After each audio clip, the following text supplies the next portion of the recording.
CPIM Tripura রাজ্য সম্পাদক মণ্ডলীর পক্ষ থেকে ইতিমধ্যেই এক বিবৃতি দিয়ে আইপিএফটি যারা বর্তমান বিজেপি জোট সরকারের ছোট শরিক, তারা এডিসি এলাকায় ট্রিপলল্যান্ডের দাবিতে 15 অক্টোবর যে বন্ধ ডাক দিয়েছে তার তীব্র বিরোধিতা করা হয়েছে। কারণ এই দাবি সম্পূর্ণরূপে বিভেদমূলক। ত্রিপুরাকে ভাগ করে 13-14টি টুকরো করার, লণ্ডভণ্ড করার এবং ত্রিপুরাকে ধ্বংস করার উদ্দেশ্যে এই দাবি তোলা হয়েছে।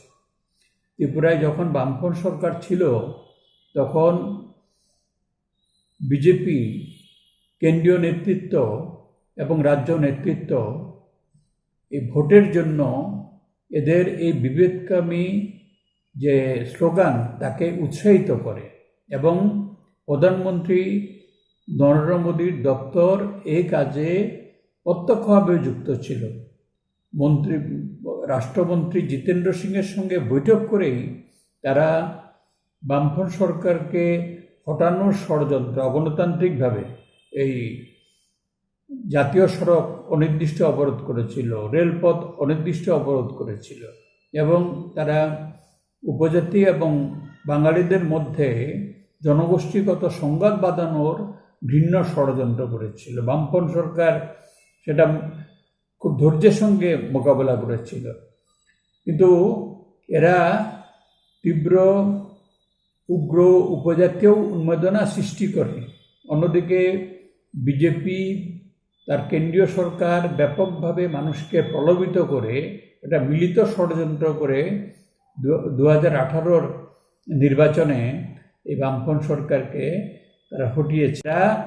জনগণের কোনো সমস্যার তারা সমাধান করেনি। তারা যে ভিশন ডকুমেন্টে যে সমস্ত প্রতিশ্রুতি দিয়েছিল, একটা প্রতিশ্রুতিও কার্যকর করেনি। মানুষ, বিশেষ করে উপজাতি এলাকার মানুষ সবচাইতে বেশি গত 31 মাসে তারা আক্রান্ত। তাদের অর্থনৈতিক জীবিকা প্রচণ্ডভাবে আক্রান্ত। তাদের কাজ নেই, খাবার নেই, এমএনডেকার কাজ পর্যন্ত ঠিকমতো পায় না। এই এমএনডেকার কাজের মধ্যে আইপিএফটি এবং বিজেপির লোকেরা গ্রুপ লিডার হয়ে ঢুকে তাদের মজুরিতে ভাগ বসায়। 1 টাকা মজুরি বাড়েনি। অন্যদিকে যে লাইন ডিপার্টমেন্টের কাজ ছিল, বামফ্রন্ট সরকার নিয়মিত কাজ দিত, একটা কাজ নেই। তো উপজাতি এলাকার মধ্যে প্রায় অনাহার অর্ধাহার চলছে। এটাই হচ্ছে তাদের সমস্যা, মূল সমস্যা। এখন উপজাতি জনগণের কাজ এবং খাদ্যের সমস্যা, বেকারির সমস্যা, তাদের এলাকার রাস্তাঘাটগুলো ভাঙাচোরা, কোনো মেরামত হয় না, পানীয় জলের উৎসগুলো শুকিয়ে গেলেও ঠিকমতো মেরামত হয় না, জনস্বাস্থ্যের সমস্যা। এই সমস্ত দিক থেকে দৃষ্টি ঘোরানোর জন্য এই আইপিএফটি এই বন্ড ডেকেছে। এটা এই ধরনের বিভেদমূলক যে বন্ড, এবং সবচেয়ে আশ্চর্যজনক হলো যে শাসক দল বিজেপি এই সম্পর্কে নীরব। আমরা তার তীব্র সমালোচনা করছি এবং এই বিভেদমূলক বন্ড যাতে কেউ সমর্থন না দেয়, ত্রিপুরার ঐক্য বজায় রাখেন, ত্রিপুরার উপজাতি অনুপজাতি জনগণের মধ্যে যে সম্প্রীতির বন্ধন অটুট রয়েছে সেটা যাতে কোনোভাবে ব্যাহত না হয় এবং শান্তিপূর্ণ পরিবেশ থাকে, তা সুনিশ্চিত করার জন্য আমরা সমস্ত অংশের মানুষের প্রতি আহ্বান জানাচ্ছি। ধন্যবাদ স্যার। কালকের বিষয় নিয়ে আমাদের পরিষ্কার বক্তব্য, আইপিএফটি বিজেপির সঙ্গে মিলে সরকার করছে। ওরা ইলেকশনের আগে একই দাবি করেছিল ক্ষমতায় আসলে ত্রিপুরাল্যান্ড হবে।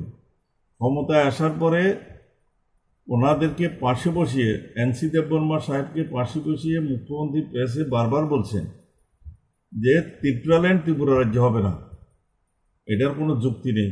তখন কিন্তু এনসি দেববর্মা পাশে বসে সেটার প্রতিবাদ করেননি, বরং সেটাকে মনে রয়েছেন। সেটাতে বোঝা যায় উনি এটাকে মুখ্যমন্ত্রীর দাবিটাকে, বক্তব্যটাকে সমর্থনই করেছেন। যেখানে মুখ্যমন্ত্রী বলছে ত্রিপুরাল্যান্ড হবে না বিজেপির প্রধানকে নিয়ে, আইপিএফটির প্রধানকে নিয়ে, সেখানে বন্ড রাখার কী অর্থ? এটা তখনই মানুষ, আমি ত্রিপুরাল্যান্ডের বিরোধী, কিন্তু মানুষের কাছে, পাহাড়ের জনজাতিদের কাছে যদি এটা বিশ্বাসযোগ্য করতে হয়, তাহলে প্রথমত এনসি দেববর্মা সাহেবদের প্রথম বক্তব্য হবে যে মুখ্যমন্ত্রী যেহেতু এটা বিরোধিতা করছেন, এটা ওনারা মানবেন না। সুতরাং এই সরকারে আমরা নেই। সরকার থেকে বেরিয়ে এসে এই বক্তব্যটা রাখতে বলুন, এই ডিমান্ডটা রাখতে বলুন। না হয় মানুষ এটাকে বিশ্বাস করার কোনো কারণ নেই। মানুষ বারবার দেখেছে মুখ্যমন্ত্রী বলছেন ত্রিপুরাল্যান্ড হবে না, এবং এনসি দেববর্মাকে পাশে বসিয়ে বলছেন। সুতরাং এগুলি সম্পর্কে সময় বক্তব্য রেখে সময় নষ্ট করা ছাড়া আর কোনো মানে হয় না। এগুলি ক্ষমতার জন্য করা। ওইখানে ক্ষমতা ভোগ করবো, ওইখানে কিছু বলবো না, বিজেপির সঙ্গে বসে পাহাড়ের আপনার নিষ্পাপ সাধারণ জনজাতিদেরকে ভুল বুঝিয়ে ওদেরকে বিপদে পরিচালিত করার কোনো মানে নেই। এগুলিতে ওদের আরও সাফারিংস বাড়বে। কংগ্রেস দল বা আপনার মানে আপনার কি প্রতিক্রিয়া, মানে এই বন্ধ আপনারা সমর্থন করছেন না? আমি কি বলেছি, ত্রিপুরাল্যান্ড এনসি দেববর্মারা তো চায় না। চাইলে মুখ্যমন্ত্রী যখন ওনাকে পাশে বসিয়ে বলছেন যে ত্রিপুরাল্যান্ড ত্রিপুরা রাজ্য হবে না, তখনই ওনার প্রতিবাদ করা উচিত ছিল। এটা যদি করতো তাহলে আমি বুঝতাম ওনারা ত্রিপুরাল্যান্ড চায়।